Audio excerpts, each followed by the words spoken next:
Voici pourquoi les gens ne seront jamais vraiment heureux. C'est vrai que c'est quelque chose de difficile à entendre, mais cela est un fait. Les gens ne seront jamais heureux parce qu'ils ne sont pas prêts à voir la réalité telle qu'elle est. Ils veulent absolument qu'on les réconforte dans la situation dans laquelle ils sont.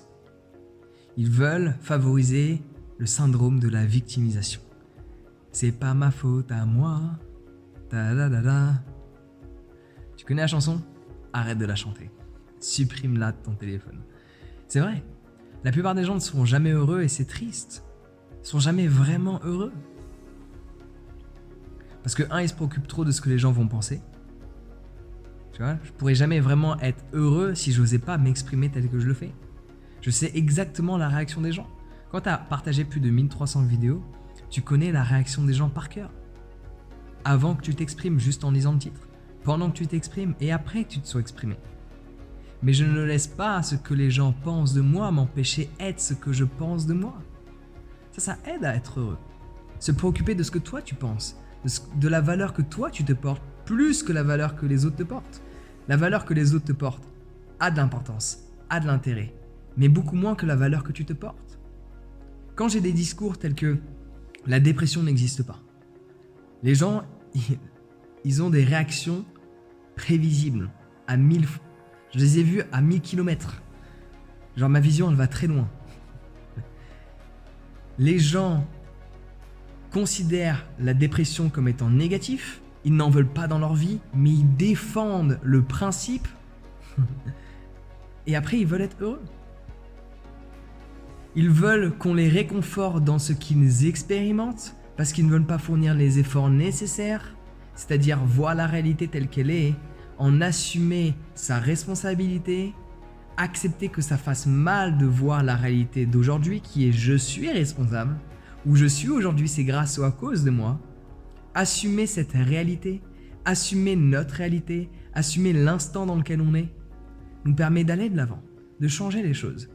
Quand tu prends le rôle de victimise, de victime tout court, développer cette victimisation, tu n'es jamais responsable. Par ce fait, tu es toujours victime de la situation. Tu ne pourras pas changer ton environnement. Tu ne pourras pas changer tes fréquentations. Tu ne pourras pas te changer toi-même. Parce qu'au final, c'est pas de ta faute. Voilà pourquoi les gens ne seront jamais vraiment heureux. Et c'est quelque chose qui m'attriste de temps en temps, le fait d'y penser, parce que quand je fais une vidéo et j'explique pourquoi je crois personnellement que la dépression n'existe pas, c'est qu'en ayant cette croyance, je ne veux pas répéter la vidéo, mais en ayant cette croyance, tu ne peux que être triste. Tu ne peux pas plonger dans la dépression si cela n'existe pas. Parce qu'il y a des gens qui disent on y arrive du jour au lendemain. Non, c'est pas du jour au lendemain. C'est plein de pensées, plein de pensées, plein de pensées, plein de pensées qui créent des réactions chimiques dans la tête. S'il n'y a pas toutes ces pensées, il n'y a pas les réactions chimiques. Tu ne te réveilles pas du jour au lendemain en dépression. Les enfants, ils ne sont pas en dépression. Et les gens du pays du tiers-monde non plus. C'est ce que je disais dans la vidéo. C'est un fait. Après, tu peux rejeter ce fait. Mais après, il ne faut pas te plaindre si tu n'es pas vraiment heureux dans ton quotidien. Quand tu ne veux pas accepter le point de vue, l'état d'esprit, la philosophie d'une personne qui est heureux du lundi au dimanche. Tu n'es pas obligé d'accepter ma philosophie. Tu peux la rejeter. Tu peux prendre des choses de ma philosophie, en prendre d'autres, en accepter certaines, en rejeter d'autres, et ainsi de suite. Mais se plaindre d'être triste du lundi au dimanche, se plaindre d'être dans la dépression depuis plusieurs années, et rejeter une philosophie qui te permet de ne pas être dans une situation de dépression et non pas déprimé, merci, je pense savoir faire la différence. Je pense avoir lu plus de bouquins sur la psycho que la plupart des gens qui me suivent sur mes vidéos. Je pensais même pas, je pense, c'est une certitude. Je sais le nombre de livres que j'ai lus, je sais le nombre de livres qui sont lus. Il y a des stats pour ça. Donc merci, je connais la différence. Les gens qui... Ça, c'est les gens qui attaquent la personne et non pas l'idée. Ils attaquent moi, mais pas l'idée. Parce qu'ils veulent absolument que cette idée reste dans leur tête de par le fait qu'ils se sont identifiés à cette idée que la dépression existe, qu'ils l'ont vécue, qu'ils savent à quel point c'est dur, qu'ils savent qu'on ne peut pas s'en sortir.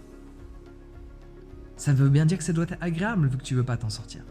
Si tu veux vraiment être heureux, accepte des schémas de pensée, accepte des habitudes, accepte des comportements qui vont à l'opposé de ce que tu crois.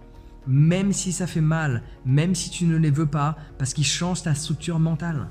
Mais c'est comme ça que tu peux créer le changement dans ta vie, en changeant ta structure mentale. La vie que tu mènes aujourd'hui, elle est basée sur comment tu penses. Si tu penses différemment, ta vie sera différente. Donc si tu veux vraiment être heureux, t'es pas obligé d'adopter ma manière de penser, ma philosophie. Il y a plein de gens qui sont heureux. Enfin, il y en a plein. Il y en a d'autres que moi. Il y en a pas beaucoup qui sont souvent heureux, tout le temps heureux. Mais il y en a d'autres. Ils ont développé une philosophie, une manière de voir les choses. Mais c'est pas en adoptant la manière de penser de 99% des gens qui sont tristes sur cette planète que tu vas pouvoir être heureux. C'est en adoptant une manière de penser qui est minoritaire et non pas majoritaire. C'est la philosophie des 1%. Si tu penses comme 99% des gens, tu auras le même quotidien que 90% des gens. Si tu penses comme les 1%, tu pourras, pas forcément, mais tu auras plus de chances de vivre comme les 1%. C'est juste du bon sens. Donc si tu veux vraiment être heureux, accepte des philosophies, des schémas de pensée, des habitudes qui sont complètement à l'opposé de ce que tu fais. C'est comme cela que tu crées le changement dans ta vie. Et comme le disait Churchill, le changement, soit tu le prends par la main, soit tu le prends par la gorge. Personnellement, je lui donne ma main. Donc n'hésite pas à commenter cette vidéo. Et si tu veux, j'ai un guide avec différentes étapes, différentes choses à mettre en place qui te permettent d'être heureux. Le lien est dans la description, je te laisse le télécharger sur ce Prends soin de toi et passe une excellente journée.